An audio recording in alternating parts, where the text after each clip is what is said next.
সুপ্রিয় দর্শক শ্রোতা, ডাব্লিউএইচ টিভি থেকে আপনাদের স্বাগত জানাচ্ছি। আপনারা দেখছেন আমাদের জীবন ঘনিষ্ঠ জীবন থেকে নেয়া জীবনের অভিজ্ঞতা শেয়ার করছি আমরা যে অনুষ্ঠান। সেই অনুষ্ঠানে এই পর্যায়ে আমরা আমাদের অতিথিদের কাছে, আমার পাশে শাহজাহান অরুণ সাহেব এবং জনাব নাসিরউদ্দিন শিকদার, তাদের কাছ থেকে আমরা জানতে চাচ্ছি তাদের যাপিত জীবন থেকে যে অভিজ্ঞতা তারা পেয়েছেন সেই আলোকে তারা কতখানি সমৃদ্ধ, সন্তুষ্ট, অভিজ্ঞ এবং আগামী প্রজন্মকে তারা কি দিক নির্দেশনা দিতে চান।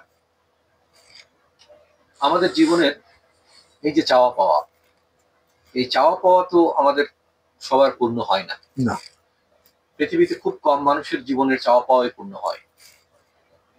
কেউ জন্মগতভাবে অনেক সম্পদ, অনেক সুযোগ সুবিধা, সুখ সমৃদ্ধি নিয়ে জন্মগ্রহণ করে। কেউ জন্মগতভাবেই অনেক দুঃখ, কষ্ট, বেদনার মধ্যে দিয়ে পৃথিবীতে আসে এবং সেভাবেই তাকে বাঁচতে অনেক সংগ্রাম লড়াই করে। আমার মনে হয় পৃথিবীতে এই দ্বিতীয় শ্রেণীর লোকের সংখ্যাই বেশি, যাদের জন্মের পর থেকে নানা প্রতিকূলতার মধ্যে থেকে অনেক সংগ্রাম, অনেক সংঘাত, অনেক কষ্ট সহ্য করে তাদের বেঁচে থাকতে হয় এবং তাদেরকে একটা পর্যায়ে জীবনের মূল স্রোতে এসে তাদের মিশতে হয়। আপনি কি মনে করেন যে জীবনের সব চাওয়া পূর্ণ না হলেই সে হতাশা নিয়ে জীবন কাটানো উচিত, নাকি যতখানি পাওয়া যায়, যতটুকু পেয়েছি সেটার পরে সন্তুষ্ট থেকে জীবন কাটানো উচিত? আমি মনে করি আমার যতটুকু পাইলাম ওইটা নিয়েই সন্তুষ্ট থাকা উচিত এবং সেটা আরো সুন্দরভাবে যাতে সেটা ধরে রাখা যায়, সেটাকে সংরক্ষণ করা যায়, এইভাবে আমাদের জীবনটা করা উচিত। আপনি কি তাই মনে করেন? আমি জীবনে ধন্যবাদ সবাইকে যারা শুনছেন, দেখছেন। খুব সুন্দর প্রশ্ন। জীবনের প্রতি আমাদের অনেকের অনেক রকম অভিজ্ঞতা। আমার অভিজ্ঞতা এক ধরনের। আমার অভিজ্ঞতা হলো যে আমি কোনো দিন কোনো কাজে আমি হারিনি। আমার টার্গেট যেটা, সেটা আমি প্রথম টার্গেট ঠিক করছি যে এটা উদ্দেশ্য আদর্শ ঠিক আছে কিনা, তারপর আমি ওই টার্গেট ঠিক করি। তা আমি ওই টার্গেট ঠিক করলে আমি জীবনে কোনো দিন কোনো কাজে চেষ্টা করলে আমার কাজ ওই আমি হয়েছে। কিন্তু কিছু কিছু ব্যাপার আছে জীবনের, মানুষের জীবনে সেই এটা হওয়া উচিত। কারণ হচ্ছে একটা জিনিসকে কি পাইলাম কি হারাইলাম। আমার বাবা, আমি চিন্তা করে আমি দেখছি অনেকের বাবা হাজার হাজার কোটি টাকা রেখে গেছে, তারা কিন্তু ভালো সন্তান হয় না, মা বাবার ভালো সন্তান হতে পারে না। ঠিক আছে। আবার দেখছি যাদের মা বাবার কিছু ছিল না, তারা কিন্তু ভালো সন্তান হয়েছে, ভালো শিক্ষিত সন্তান হয়েছে। এটা হলো তোমার টার্গেট থাকতে হবে যে আমার সম্পদের প্রয়োজন আছে, আমার সবকিছু দরকার আছে, কিন্তু তার সাথে সন্তানের মেনটেনেন্স তোমার করতে হবে। সেটা আদর্শ, উদ্দেশ্য এবং তাদেরকে সেইভাবে তৈরি করতে হবে। তোমার সন্তানের যখন 5 টাকা লাগবে, তুমি তাকে 100 টাকা দিও না। ঠিক আছে। আর ওই সন্তানকে তুমি ওই 5 টাকা দিয়ে তো ওর টাকাটা কোথায় খরচা করছে এটা তোমার খোঁজ খবর নেওয়া উচিত। নাইলে অতিরিক্ত কিছু হইলে সেটা ভালো হয় না কখনই। যেমন আমরা যতটুকু, আমাদের তো আর ওই বেলা আমরা মধ্যবিত্ত ফ্যামিলির ছেলে, আমাদের যতটুকু হয়েছে শুকুর আলহামদুলিল্লাহ। যেটা হয়েছে আমার চেষ্টা হয়েছে, আমার উদ্দেশ্য আদর্শ ঠিক ছিল বিধে আমি এই পর্যন্ত আসতে পারছি। কিন্তু আর যাদের সবার বেলায় অতিরিক্ত কিছু হইলে সেটা থাকে না। এবং হলো আমি সবার উদ্দেশ্যে একটা বলবো কি, আপনারা সম্পর্ককে লালন পালন করেন, সম্পর্ককে লালন পালন করেন। সম্পর্কের মধ্যে অনেক আনন্দ আছে। আপনি কি পাইলেন সেটা বড় কথা না। আপনি আপনার সাথে 10 জন আপনার জীবনে যে বন্ধু বান্ধব আছে, একটা কথা মনে রাখবেন, আপনি বন্ধু হবে যেদিন তাকে কবরে রাখবেন, সেদিন আপনার বন্ধুকে আপনি বিদায় দিলেন। এর আগে তার সাথে আপনি কোনো প্রকার তার সাথে আপনি সম্পর্ক খারাপ করবেন না। আমি দেখছি অনেক বিপদ আপদ এই সেই, আমার আপনার আপন আত্মীয় স্বজন আসবেন না, এইখানে আপনার কাকে কাকে আপনি বন্ধু মনে করেন, তারা কিন্তু আগাই আসবে এবং আপনার পাশে থাকবে। আপনি মরে গেল আপনার লাশটা অন্তত কবর পর্যন্ত নিয়ে যাবে। আমি বন্ধু, হ্যাঁ, আপনি বন্ধু বলতে আমি বলছি যে শেষ বিদায় পর্যন্ত যেন আমার বন্ধু থাকে। আমি বন্ধু প্রিয় মানুষ, আমি বন্ধু পছন্দ করি, আমি বন্ধুকে লালন পালন করি।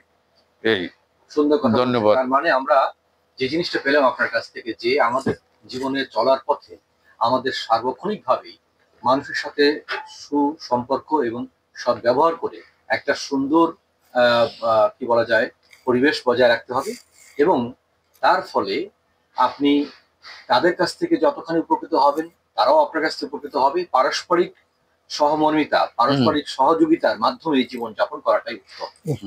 কারণ এই পৃথিবীতে আমরা যাদেরকে আঁকড়ে ধরতে চাই আপন আপন বলে শুধুমাত্র রক্তের সম্পর্কের কারণে, তারা কিন্তু সবসময় আমাদের না। সাথে থাকে না।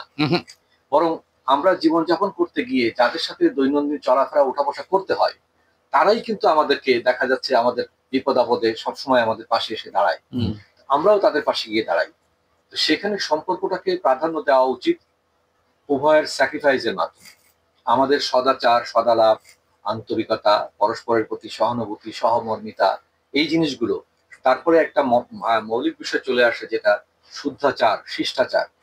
একটা মানুষ কিন্তু ওই যে লালনের সঙ্গীতে আছে, ভবে মানুষ গুরু নিষ্ঠা যার। আমরা যদি সেই নিষ্ঠা বা শিষ্টাচার আমরা যদি চর্চা না করি আমাদের ব্যক্তি জীবনে, দৈনন্দিন জীবনে, পারিবারিক জীবনে, এমনকি রাষ্ট্রীয় জীবনে, আজকে দেখেন রাষ্ট্রীয় জীবনে শিষ্টাচার নেই বললে চলে। মানুষ কত হিংস্র হয়ে যাচ্ছে দিন দিন, মানুষ কত নিষ্ঠুর হয়ে মানুষকে কথায় কথায় হত্যা করছে, আঘাত করছে, রক্তাক্ত করছে। এটা তো মানুষের কাছে সৃষ্টিকর্তার প্রত্যাশা নয়। আপনি কি মনে করেন, এটা কি প্রত্যাশা? না।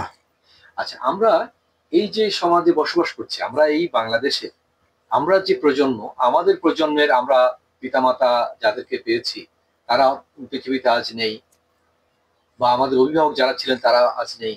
তারা কিন্তু আমাদেরকে এই সহমর্মিতা শেখাতেন, তারা আমাদেরকে এই যে পারস্পরিক ভালোবাসা বোধ, সম্প্রীতি বোধ, এটা শেখাতেন। আমরাও আমাদের সন্তানকে শেখানোর চেষ্টা করেছি। কিন্তু কথা হলো যে আমরা যে পরিবেশের সাথে যে মিশতাম, সেখানে গিয়ে কিন্তু আমরা এই শিষ্টাচার পেতাম, এই আন্তরিকতা, সম্প্রীতিটা পেতাম। এখন আমাদের সন্তানরা সেটা, তাদের হয়তো তারা একটা জেনারেশন গ্যাপ হচ্ছে, বা তাদের সেটা এই জিনিসটা তারা পাচ্ছে না বিধায় তারা এই হিংস্রতা অবলম্বন করছে। কথায় কথায় মানুষের প্রতি আঘাত করা, দুর্ব্যবহার করা, মানুষের সাথে অসৌজন্যমূলক আচরণ করা। এটা আসলে আমরা এর থেকে পরিত্রাণের উপায় কি? আমাদের তো শিক্ষাঙ্গন আছে, আমাদের লেখাপড়া শেখার জন্য আমরা ভালো ভালো স্কুল কলেজ পড়েছি। আর আমাদের সময় এত উন্নত স্কুল ছিল না, এত কলেজগুলো ছিল না, এত সংখ্যায় ছিল না। এখন কিন্তু ভালো ভালো শিক্ষা প্রতিষ্ঠান গড়ে উঠছে, কিন্তু তারপরে দেখা যাচ্ছে এই শিক্ষা নিয়ে এরা এত হিংস্র হচ্ছে কেন, এত নিষ্ঠুর হচ্ছে কেন? আপনি কি মনে করেন? আমি মনে করি যে যারা এই হিংস্র রূপ ধারণ করতেছে তারা অনেক কারণ আছে, যেরকম রাজনৈতিক কারণ এবং সামাজিক কিছু কিছু হ্যাঁ লোকাচার, এর মাধ্যমে এই সাহসগুলো তাদের সৃষ্টি হচ্ছে। তারা এই কারণেই তাদের মধ্যে উচ্ছৃঙ্খলতা চলে আসছে। অসৎসঙ্গে সর্বনাশ। এই যে অসৎসঙ্গের প্রভাবের কারণে আমাদের সমাজ নষ্ট হচ্ছে। আমাদের সমাজ প্রতি যারা, আমাদের সমাজ বিজ্ঞানী যারা, আমাদের সমাজের যারা অভিভাবক বা আমাদের রাষ্ট্রের যারা অভিভাবক, তাদেরকে এই বিষয়ে কি করণীয় আছে বলে আপনি মনে করেন? ধন্যবাদ। আমি একটা জিনিস কি, সবসময় আমি একটা জিনিস খেয়াল করি, যেমন এই যে বাচ্চারা, এদেরকে আমাদের মা বাবা কিন্তু আমাদেরকে একটা গাইডলাইন দিত, তুমি এইভাবে চলবে, তুমি জানো, কেউ জানো তোমার ব্যাপারে আমরা দুষ্টমি করছি, তারপরে আমাদেরকে বলতে তুমি কিন্তু এইভাবে চলবা না। এবং স্যারদেরকে বলতো যে স্যার, হাড্ডি আমার, মাংস কিন্তু আপনার। এইভাবে একটা ছিল স্যারেদের প্রতি যে আমাদের শ্রদ্ধা, ভক্তি, ভালোবাসা, এবং স্যারদেরকে যে আমরা যে কতভাবে সম্মান করতাম। এর পিছনে আমাদের অভিভাবকরা, হ্যাঁ, আমার অভিভাবক কি করতো, সমর্থন করতো। আমি কিন্তু সেই জিনিসটা, আমার অভিভাবক আমাকে একটা জিনিস কি, ট্র্যাডিশন এক জিনিস, ঠিক আছে, ঐতিহ্য। আমি আমার সন্তান ও কিভাবে চলে আমি কিন্তু খেয়াল করি। ও যদি জোরে কথা বলে, যদি আমি মনে করি যে আমার এখানে লাগবে, আমি তাকে বলি যে এটা কিন্তু ঠিক হয় না, ঠিক আছে। আমার সন্তান আমাকে বলে যে বাবা তোমার এই কথা কিন্তু একটু জোর হয়ে গেছে। অর্থাৎ এই যে পারস্পরিক যে আমাদের যে বোঝাপড়াটা, পারস্পরিক যে আমাদের ব্যালেন্সটা ঠিক রেখে আমাদের সমাজটাকে পরিচালনা করার দরকার ছিল, একটা সেই জায়গাটা আমাদের সেই জায়গাটা নাই। একটা জিনিস কি, এখনো এখনো আমার সন্তান যখন ঘরের ভিতরে ঢোকে তখন আমাকে সালাম আলী দিতে হবে, আমিও আমার ছেলেকে আমার সন্তানকে আমি সালাম আলী দিই, ঠিক আছে। এটা একটা কারণ হচ্ছে আমিও দেখছি আমার বাবা আমার মা বাবা যে যেখানে যে একটা শিষ্টাচার, তুমি আল্লাহর যে নিয়ম কানুন এর বাহিরে গেলে তুমি ধ্বংস হবা। এর মধ্যে মানে রহমত বরকত দুটোই আছে। হ্যাঁ, রহমত বরকত আদর্শ উদ্দেশ্য। আমরা এটা নিয়ে আরো কথা বলবো পরবর্তী কন্টেন্টে, আমাদের সাথেই থাকুন। সবাইকে ধন্যবাদ।